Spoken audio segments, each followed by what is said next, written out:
उपचुनाव की हलचल के बीच लोकायुक्त पर की गई टिप्पणी पूर्व मुख्यमंत्री कमलनाथ को अब भारी पड़ सकती है। जहां बीजेपी ने कमलनाथ की टिप्पणी पर आपत्ति दर्ज कराते हुए चुनाव आयोग में शिकायत दर्ज कराई है। देखिए ये खास रिपोर्ट। पृथ्वीपुर की चुनावी सभा में कमलनाथ के द्वारा लोकायुक्त को लेकर की गई टिप्पणी के खिलाफ अब बीजेपी ने मैदान संभाल लिया है। जहां चुनाव प्रबंधन समिति के संयोजक और प्रदेश के नगरीय प्रशासन मंत्री भूपेंद्र सिंह के नेतृत्व में बीजेपी के प्रतिनिधि मंडल ने चुनाव आयोग पहुंचकर पूर्व मुख्यमंत्री कमलनाथ के खिलाफ शिकायत दर्ज कराई है। जहां बीजेपी के प्रदेश महामंत्री भगवान दास सबनानी और प्रवक्ता दुर्गेश केसवानी समेत तमाम पदाधिकारी और कार्यकर्ता मौजूद रहे। कल पृथ्वीपुर में उपचुनाव की सभा में माननीय कमलनाथ जी ने मध्य प्रदेश के लोकायुक्त को फर्जी बताया है और कहा है कि वो जब आएंगे तो असली लोकायुक्त लेकर आएंगे। इस तरह से एक संवैधानिक संस्था के ऊपर माननीय कमलनाथ जी ने टिप्पणी की है जो कि विधि सम्मत नहीं है और जो संवैधानिक संस्था है हमारी लोकायुक्त, उसकी अवमानना भी है, उसको धमकी भी है। और इसलिए हम लोगों ने आज निर्वाचन अधिकारी से, राज्य निर्वाचन के जो हमारे निर्वाचन आयोग के प्रतिनिधि हैं, उनसे मुलाकात की है और मुलाकात करके उनसे मांग की है कि जिस तरह से लोकायुक्त को फर्जी कहा गया है, संवैधानिक संस्था है, इसमें उचित कार्रवाई आयोग की तरफ से हो। उन्होंने कहा है निर्वाचन अधिकारी ने कि वो पूरा मामला दिल्ली भेजेंगे और दिल्ली से फिर जो निर्णय होगा उसके आधार पर आगे कार्रवाई होगी। इसी के साथ भरे मंच से कमलनाथ ने अधिकारियों को भी अल्टीमेटम दिया था, जिसे लेकर भी बीजेपी ने आपत्ति दर्ज कराते हुए चुनाव आयोग से शिकायत की है। इसके साथ साथ अधिकारी कर्मचारियों को भी उन्होंने सभा में धमकी दी है कि हम आएंगे तो सबको ठीक कर देंगे, देख लेंगे। तो ये एक खुली धमकी है, ये आचार संहिता के विरुद्ध है। इसका भी उल्लेख हम लोगों ने किया है।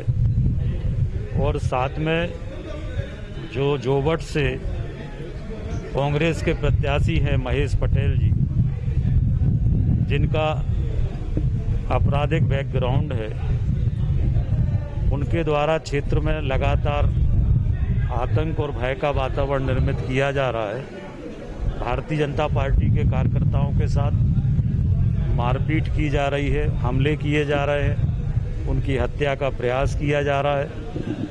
और इसलिए हम लोगों ने निर्वाचन आयोग से कहा है कि उनके साथ आयोग से पर्यवेक्षक नियुक्त हो जो पूरे उनकी गतिविधियों। वहीं बीजेपी प्रदेश अध्यक्ष वीडी शर्मा ने कमलनाथ की टिप्पणी को लेकर तंज कसते हुए निशाना साधा और क्या कुछ कहा, जरा आप खुद ही सुनिए। ने कल जो वक्तव्य दिया है पब्लिकली चुनावी सभा में ये कहना कि मध्य प्रदेश के अंदर ये लोकायुक्त है, ये असली लोकायुक्त नहीं है, हम असली लोकायुक्त बनाएंगे, ये संवैधानिक संस्था पर एक बड़ा प्रश्न खड़ा करने का काम एक जिम्मेदार व्यक्ति जो संवैधानिक पद पर खुद रहे हैं, उनका इस प्रकार का बयान बहुत दुर्भाग्यजनक है।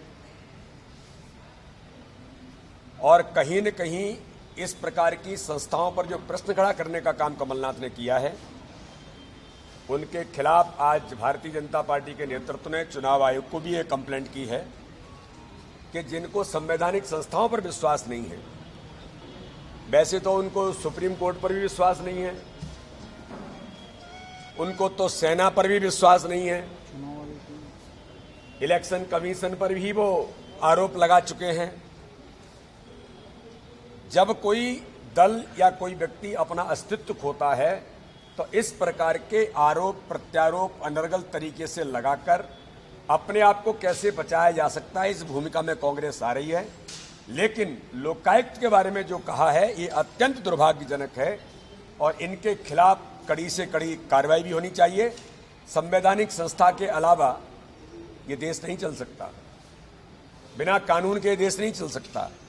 और कानून में संवैधानिक संस्थाएं उस कानून का पालन करती हैं, चाहे इलेक्शन कमीशन हो, चाहे लोकायुक्त हो, या भारत की सेनाएं जो सीमा पर रक्षा करती हैं। तो इसलिए दुर्भाग्यजनक है कि कमलनाथ गृह मंत्री डॉक्टर नरोत्तम मिश्रा ने भी कमलनाथ पर तंज कसते हुए जमकर निशाना साधा। देखिए, लोकायुक्त जी ने एक रिपोर्ट जो है राज्यपाल जी को दी है वार्षिक विवरण की, और उस वार्षिक विवरण में इनकी सरकार के खिलाफ जो टिप्पणियां हैं आप उसे देख लें। मेरी दतिया विधानसभा में भी 4-4, 5-5 कलेक्टर बदल दिए थे साल भर में। ये सब जांच के विषय हैं उसमें, और उस विवरण, वार्षिक विवरण को आप पढ़ लोगे तो समझ में आ जाएगा कि लोकायुक्त पर टिप्पणी क्यों की इनने। एक दूसरा, संवैधानिक संस्थाओं पर उंगली उठाना ये कांग्रेस का आदत है, शगल है। चुनाव हार जाएं तो चुनाव आयोग पे, केस हार जाएं तो न्यायपालिका पे, लोकायुक्त खिलाफ रिपोर्ट दे दे तो लोकायुक्त पे, सेना अगर घुस के मारे तो सेना पे सवाल। ये सिर्फ टुकड़े टुकड़े गैंग का समर्थन करते हैं, या जो चीज देश को तोड़ने में सहायक होती है। महान भारत को बदनाम भारत कहने में कमलनाथ को मजा आता है। बहरहाल अब देखना होगा कि उपचुनाव की हलचल के बीच कमलनाथ की टिप्पणी पर शुरू हुई ये सियासत आखिर कहां जाकर थमती है। Bureau report, MP news, Bhopal.